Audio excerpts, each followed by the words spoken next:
بسم الله الرحمن الرحيم تبارك الذي بيده الملك وهو على كل شيء قدير الذي خلق الموت والحياة ليبلوكم أيكم أحسن عملا وهو العزيز الغفور الذي خلق 7 سماوات طباقا ما ترى في خلق الرحمن من تفاوت فارجع البصر هل ترى من فطور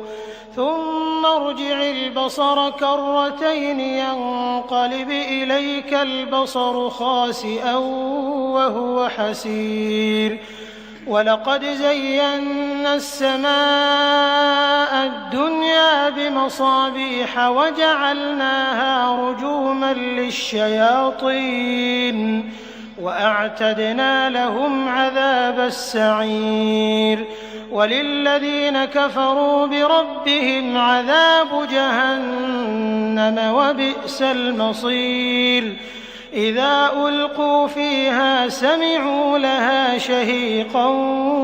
وهي تفور تكاد تميز من الغيظ كلما ألقي فيها فوج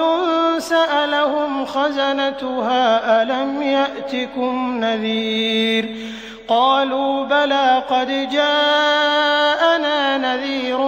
فكذبنا وقلنا ما نزل الله من شيء إن أنتم إلا في ضلال كبير وقالوا لو كنا نسمع أو نعقل ما كنا في أصحاب السعير فاعترفوا بذنبهم فسحقا لأصحاب السعير إن الذين يخشون ربهم بالغيب لهم مغفرة وأجر كبير وأسروا قولكم أو اجهروا به إنه عليم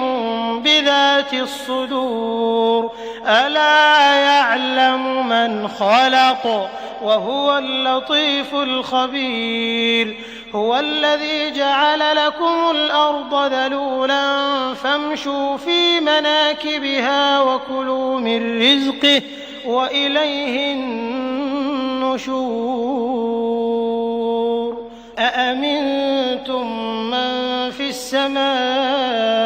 أن يخسف بكم الأرض فإذا هي تمور أم أمنتم من في السماء أن يرسل عليكم حاصبا فستعلمون كيف نذير ولقد كذب الذين من قبلهم فكيف كان نكير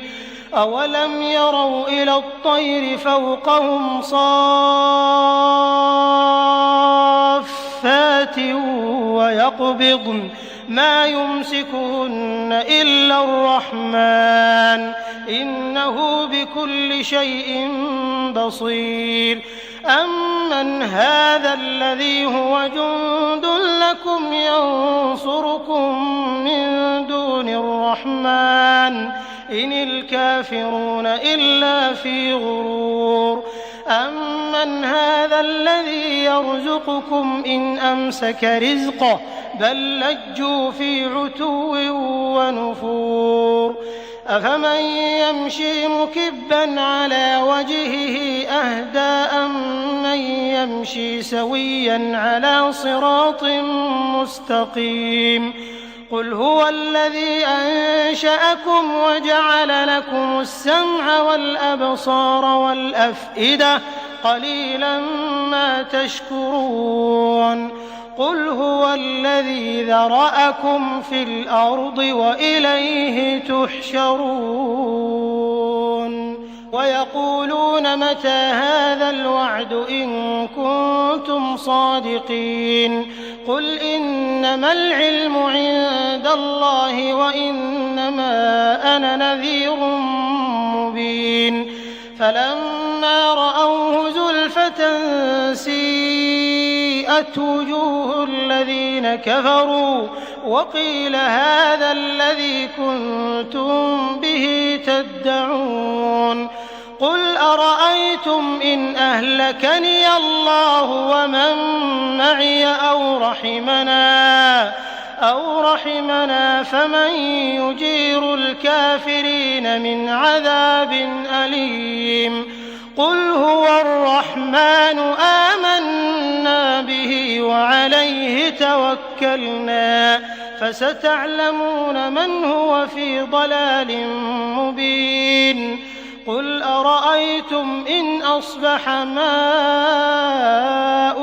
غورا فمن يأتيكم بماء معين